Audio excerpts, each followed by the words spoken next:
can't get through his own lyrics. So he's like, oh, my bad, y'all. Oh, my bad. I got it. Hold on. nigga, the fucking words are on the screen. If you just put your phone down and rap was on the screen, maybe we wouldn't be here looking at you like this. Look at that black girl, look at that black girl, look at that black girl. Queen. Hi YouTube, it's Just Jenna, and this is my very first Get Ready With Me video. I'm sorry, I don't know what all that was. Yes, this is my very first Get Ready With Me video. I guess it's like kind of a story time where I do my makeup and I tell you guys a story while I'm doing it. Just be patient with me throughout this process because I am not a professional makeup artist. I'm gonna tell you guys what I do that works for my face, but it may not necessarily work for your face. I don't know. But while doing that, I'm also gonna tell you a story. This is about a specific K-Town rapper that I do not get along with and that I just wanted to tell you guys a little bit about it because, I mean, why not? So I'm gonna start off really quick wiping my face off. I'm using this Lancome cleansing water. It's like rose water. I don't know, but it's pretty and it works. So I'm using that with a cotton ball. I live in K-Town, Los Angeles, California. And I used to be a performer. I used to sing with Coco Avenue, which meant I did Korean and American music. Because of the particular music we sung, I was around a lot of K-Town rappers. And when I tell you, I don't get along with a lot of them because I really appreciate real people and a lot of them just like scream phony. Just scream phony, you're screaming it. Like they don't understand, like I fight dudes. Like I will fight you and most likely I will win. I just cleaned off my face. I'm gonna moisturize it really quick with some Shea by Sadiq. This is like shea butter that's whipped in a bunch of different oils and stuff like that, and it is amazing. This girl that used to be a friend of mine decided that it would be a good idea to meet this rapper that she'd been following online who was Korean, and she thought it would be a good idea for Coco Avenue to meet him. I don't know what the point was. I really just think she was thirsty, but she wanted to do it, so I was like, let's do it. This is Pro Concealer. I think I have it upside down, I do. Pro Concealer. I use this to hide the dark circles under my eyes. We decided we're gonna meet this young man.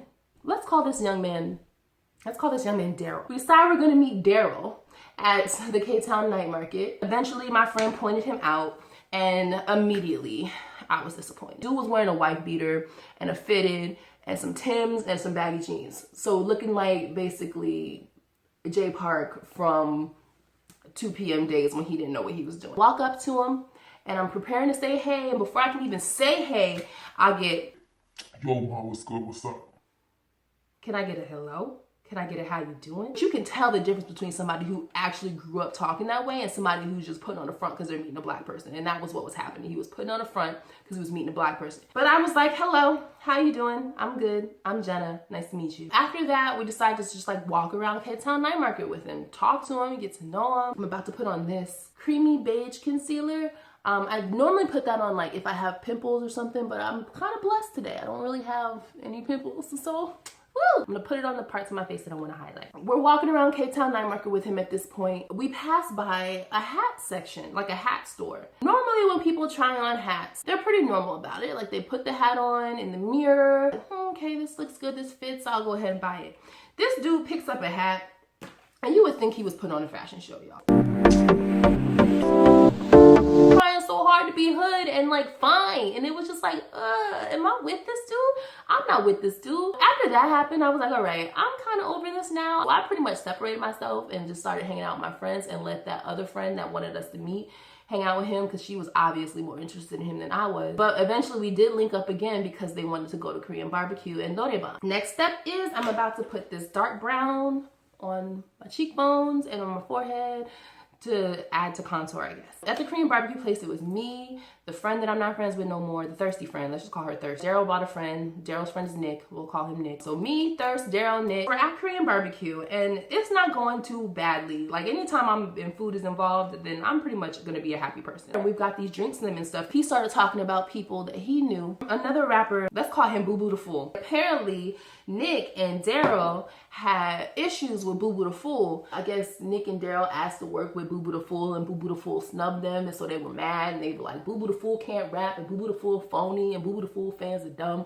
Like literally just clowning Boo Boo the Fool. And we don't even know them. Like this is our first time meeting them, and the whole time they're spending talking about other K-Town rappers that they think are garbage. And plus, we still hadn't heard him rap. I still don't know if you can rap. So I'm just like, I don't know if I should be co-signing with you right now. I'm immediately ready to get to know their body at this point, because I'm like, all right, you've been talking all of this mess about everybody else. Let's hear what you got, sir. I'm about to do my eyebrows, so excuse me while I comb out these things. They're a little thin, but you know, there's makeup. Makeup helps. This palette, it's BH Cosmetics, and this is the Modern Neutrals palette. I'm about to use a mix of the brown and the black to make my eyebrows darker. So we get to Noreban, and we pass the young sir the mic. And I'm just anticipating this, because this whole time he's just been talking about how everybody else is garbage, and I'm just waiting. I'm just waiting on him to spit. The beats dropped. It's time to go. It's time to spit. It's time to flow. Let's go. He opened his mouth and spit the hottest garbage I have ever seen, smelled, heard, felt in my entire life. He was not good. This was the moment that Jenna knew. But eventually that died down too, because he started like talking to other girls while he was talking to her. And really, I don't even think he made her no promises anyway, but she was just stuck on D. But he did end up moving down to LA. He started working with a lot of the same people that we knew. And those people would ask me, hey, have you met this rapper Daryl? And I'd be like, oh yeah, I met him. And then they would be like, well, what do you think? Y'all, my mama didn't raise no liar. Like, I'm not gonna tell you that I think somebody is good when I think they're garbage. I'm not gonna knock his hustle. Like, he has fans, and there are people who do appreciate what he's doing. So, like, more power to him for that. But for me, just not my cup of tea. Like, nah. The problem came when I started to notice. I'm gonna put this white shimmer. Oh, by the way, this is another BH Cosmetics palette. This one is called Foil Eyes, and love it. I started hearing a lot about how he would treat his black fans in really uncomfortable, fetishizy ways. Black fans are beautiful and black fans are great. Calling his fans chocolate Nunas and like just gross stuff that, like, if you're not a woke person, I don't think you would see anything wrong with it. You would think, oh, he's complimenting your race. But if you are woke, then you know that that's pandering. It's not genuine. You know where your money is coming from. You know who your fan base is. And so you're pandering to get more of those fans or to get those fans on your side. So it comes off as super phony to me, and I don't like it. But for the most part, I minded my business. I stayed in my lane because it wasn't my business what he did with his fans. But this is like a peachy gold, and I'm going to put this on my middle lid. I was tagged on a Facebook post that he made. He was calling out his fans for being fetishizers. And it was like, but you do the same thing. Like, you fetishize your fans. Oh, I skipped something. You remember I told y'all the whole time, I'm about to use this gold. You see it? This gold, y'all. Remember I told y'all how the whole dinner at Korean barbecue, he was like clowning other K-Town artists and saying how they weren't good and how he would never work with them. After a while, this dude started making videos with the same people he was talking about were garbage. He was posting pictures of those people talking about oh, this is fam, this is bros, squad, all of this stuff, but you were telling me that they were garbage, you know? So when I was notified about this post of him calling out his fans, I ran my little nosy butt over to his Facebook page and I commented. And I basically called him a hypocrite. I don't know what this brush is called, but it's more pointy. And I'm gonna go into this darker brown here and put it on the edges of my eyes. Next thing I know, I get a little message in my DMs. This dude done hopped into my DMs. Basically, it was along the lines of like, hey, so I know you've said some negative things about me, and I know I've said some negative things about you, but I really want to bury the hatchet because y'all are doing well, and I'm doing well, and we can work together and do well, and no.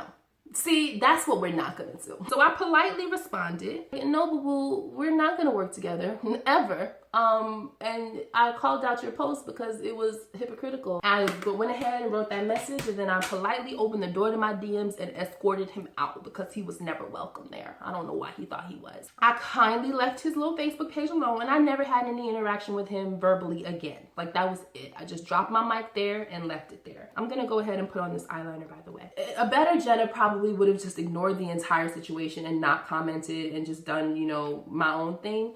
But I was not a better Jenna at that point. I was petty and annoyed, and I commented. And maybe that wasn't the best thing to do, but it made me feel good at the time. I don't know if I'm telling you this story to tell you to follow my example or telling you to just not do what I do. But like, At the end of the day, this young man is still successful, I guess. I don't really see anything posted about him anymore, or, you know, because I don't really follow the same circles. I don't have the same friends. So I don't really know if he's successful. But, I mean, if he is, then that's good. That's really good for him. I hope he continues to be successful. But I also hope he stops fetishizing my culture. All right, so the last thing I'm going to do is go ahead and put on my little lipstick. The next video that I really want to do is going to be a question and answer video. So if you have questions about anything, you can put it in the comment section. I am an open book. I'll pretty much answer everything, except for stuff that's just not your business. But for the most part, I'm pretty open. I'll answer whatever. So this is pretty much my finished look. I always spray with some of this stuff. And then I'm good to go. Thank you so much for all of your support. I'm almost at 5,000 subscribers. Maybe by the time I post this, I will be at 5,000 subscribers. So thank you guys so much. And I hope you guys continue to do this with me. This has been a message from Just Jenna. And I hope you guys have a great day. Bye-bye.